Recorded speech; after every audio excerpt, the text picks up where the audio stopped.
السلام عليكم. تعالوا بقى النهارده ما اقولكم على تحليه سهله وسريعه وبسيطه، مكوناتها مش كتير وكمان مش بتاخد وقت خالص في تحضيرها.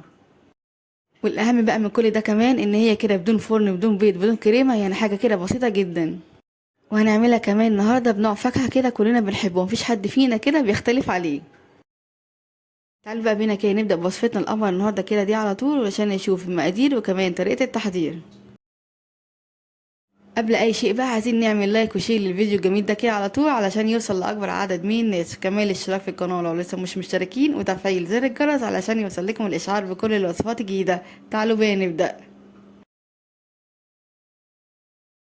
هنسمي الله مبدئيا كده. اول طبقه معانا هتكون كده من الكيك، اي نوع كيك يا جماعه موجود عندك في البيت او انت عاملاه كده من فتره والاولاد مش عايزين ياكلوه، ممكن كده نستغله في الوصفه بتاعتنا النهارده. الكيكه دي كده يا جماعه كنت عاملاها كده قبلها بيوم، فقلت استغلها كده وخدت منها كده كام قطعه علشان اعمل بيها الحلقه النهارده معاكم. اخدت بقى الكيك بتاعي وقطعته كده قطع صغير بالشكل ده. هنجيب بقى اي اطباق موجوده عندنا واي كاسات ونبدا بقى نضيف فيها قطع كيك بالشكل ده. هنضيفه بقى للباقي الكاسات، يعني نعمل كده طبقه بسيطه بالشكل اللي حضراتكم شايفينه ده، لان لسه كده هنعمل طبقتين تاني مع بعض.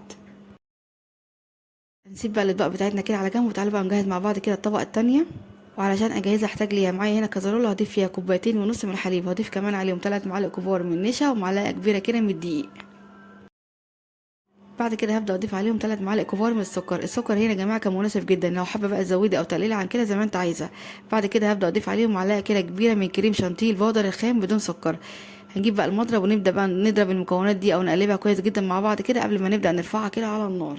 احنا بقى بنجهز كده مع بعض يا جماعه مهلبيه كده بطعم الفانيليا، طعمها حلو جدا مع الحلقه بتاعنا النهارده وكمان طريقتها سهله وبسيطه جدا. مجرد بقى ما نرفع المكونات دي كده على النار هنقلب بقى كده فيها تقليب مستمر ومش هنشيل ايدينا منها خالص علشان ما تكلكعش معانا كده على النار.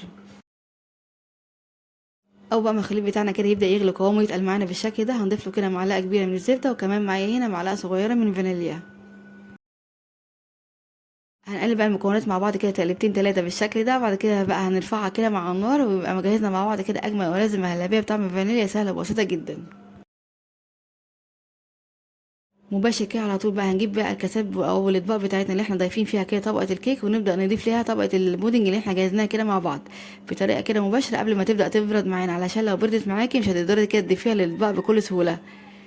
بصوا بقى هنا معايا ما شاء الله قوام الخليط معايا عامل ازاي.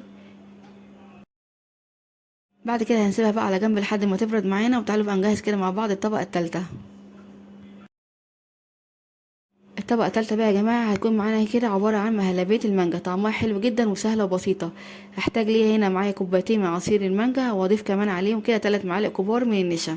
وطبعا هنا مش هضيف سكر لان المانجا بتاعتنا كده مسكرة، بس انت لو حابة تزودي كمية السكر عن كده زودي. قبل بقى ما نبدأ نضيف كده نشا لعصير المانجا هقلبها كده بحوالي ربع كوباية المية بالشكل ده، وبعد كده نبدأ نضيفها لعصير المانجا علشان تتقلب كده معاكي بكل سهولة. لانك لو ضفتيها كده مباشر لعصير المانجا هتكلكع معاكي وهتاخد وقت معاكي جدا في التقليب. بعد كده هناخد بقى الخليط ده كده مباشر على النار، هنقلب بقى كده فيه تقليب مستمر ومش هنشيل ايدينا منه خالص لحد ما الخليط بتاعنا قوامه يتقل ويكون معانا بالشكل ده. وده كده هيكون شكلها ما شاء الله قوامها هايل جدا. مباشر بقى على طول بدون اي انتظار هنجيب بقى الكاسات بتاعتنا او الاطباق اللي احنا ضايفين فيها طبقه الكيك وكمان طبقه مهلبيه الفانيليا، وهنضيف عليهم بقى الطبقه الاخيره واللذيذه جدا اللي هي طبقه مهلبيه المانجا بالشكل الجميل ده. ده كده هيكون شكل الاطباق بتاعتنا بجد ما شاء الله شكلها هايل جدا، ومش قادره اقول لكم كمان يا جماعه الطعم رائع قد ايه. جربوها بنفسكم وهتشوفوا النتيجه. هنسيب بقى الاطباق بتاعتنا كده على الرخامه لحد ما تبدا تهدى معانا وتبرد شويه، وبعد كده ندخلها التلاجة ونطلعها كده وقت التقديم وبألف هنا. ده كده هيكون شكل الاطباق معايا بعد ما سبتها كده في التلاجة حوالي ساعتين، تماسكت وبقت معايا بالشكل الرائع ده بجد ما شاء الله. حبيت كده اضيف لها كده اضافه كده بسيطه عشان تدينا شكل جميل جدا وقت التقديم. ضفت لها كده حوالي كده قطع من المانجا وكان معايا هنا قطع من البرقوق ضفتها كمان معاها هتديها شكل كمان تكسر اللون معايا. يعني اي حاجه كده موجوده عندك في البيت تقدري كده تضيفيها ليها، وكمان بصراحه هي ما كانش محتاجه اي حاجه خالص. بصوا بقى هنا معايا ما شاء الله ده كده الشكل الطبق النهائي بعد ما خلصناه، بجد ما شاء الله تحليه سهله جدا وبسيطه وصراحه الطعم والشكل يجنن. تقدري بقى تعمليها كده في اي وقت بشكل بسيط وتنفع معاكي كده في اي مناسبه. وده كده هيكون شكل الطبقات معايا. بصوا بقى هنا ما شاء الله الثلاث طبقات بصراحه كلهم كده اجمل من بعض. وبكده يكون عملنا النهارده مع بعض اجمل ولذيذ تحليه بسيطه سهله وسريعه مش بتاخد وقت معاكي خالص في تحضيرها، والاهم بقى من ده كله كمان ان هي بدون فرن بدون بيض بدون كريمه، يعني حاجه كده بسيطه وسهله خالص. يلا بقى بسرعة جربوا الحل البسيط والسهل بتاعنا النهاردة كده بنفس الطريقة ونفس الخطوات، وإن شاء الله بجد هيعجبكم. هسيب ليكم مكونات الوصفة كلها مكتوبة في الوصف تحت الفيديو، وهنا والشفا مقدمة لكل هيجربها.